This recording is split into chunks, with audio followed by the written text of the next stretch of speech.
राम राम। कहते हैं चाहे आप करोड़ों के मालिक हैं, चाहे आपके पास धन के भंडार हैं, लेकिन अगर आपके मन में शांति नहीं तो समझिए आपके पास कुछ भी नहीं। आपने कितनों को ही देखा होगा, कितने धनवान नींद की गोली लेते हैं फिर भी निद्रा नहीं आती, और गरीब आदमी पत्थरों के ऊपर भी खुशी खुशी सो जाता है। एक बहुत बड़े सेठ थे, उनके पास इतना धन था कि वो दान भी करते, सब कुछ करते, लेकिन वो धन और बढ़ता चला जाता। वो एक बात से ही परेशान थे कि उनके मन में शांति नहीं थी। वो कई ब्राह्मणों से, कई साधुओं से मिले, लेकिन उनके मन को शांत करने वाला कोई नहीं मिला। किसी एक विद्वान ने उनको बताया कि आप दूसरे राज्य में जाइए, वहां अमुक नाम साधु हैं, वो आपको शांति अवश्य प्रदान करेंगे। वो सेठ दूसरे राज्य में गया, जाके उन साधु जी से मिला, उनको प्रणाम किया और कहा कि हे महाराज, मेरे पास भगवान का दिया हुआ सब कुछ है, मुझे केवल मन की शांति चाहिए। साधु महाराज ने कहा इसके लिए आपको मेरे आश्रम में रुकना होगा। सेठ ने कहा मैं तैयार हूं। रात्रि को वहीं विश्राम किया। प्रातःकाल साधु महाराज ने कहा आज आपको पूरा दिन धूप में बैठना है।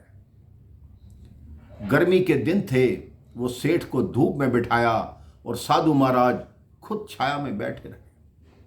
पूरा दिन निकल गया।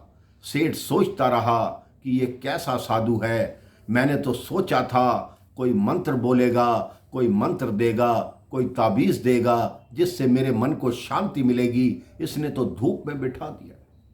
उसका मन विचलित होने लगा। सेठ ने सोचा हो सकता है ये मुझे कल कोई मंत्र दे।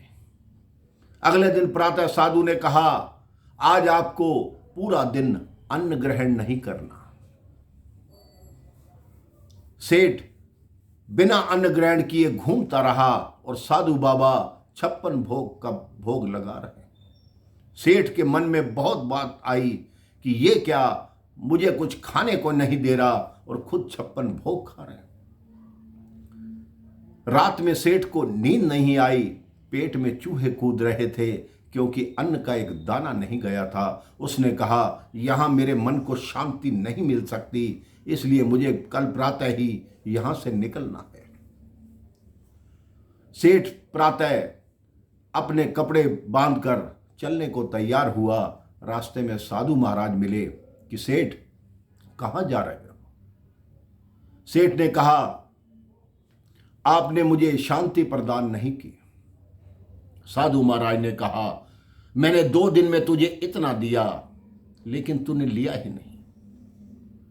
पहले दिन तुझे धूप में बिठाया और मैं छाया में बैठा। इसका अर्थ यह है कि मेरी छाया है, वो तुम्हें शीतलता प्रदान नहीं कर सकती। जब तुम पहले दिन मेरी बात नहीं समझे, तब मैंने दूसरे दिन तुम्हें भूखा रखा कि मेरे खाने से तुम्हारा पेट नहीं भर सकता।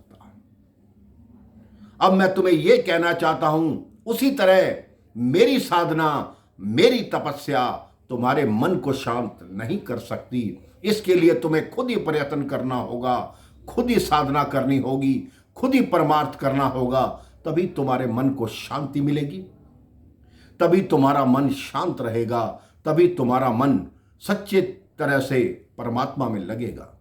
सेठ उनके चरणों में गिर गया और उसके बाद उसने साधना आरंभ की, परमार्थ करने लगा, तो सेठ को शांति मिली।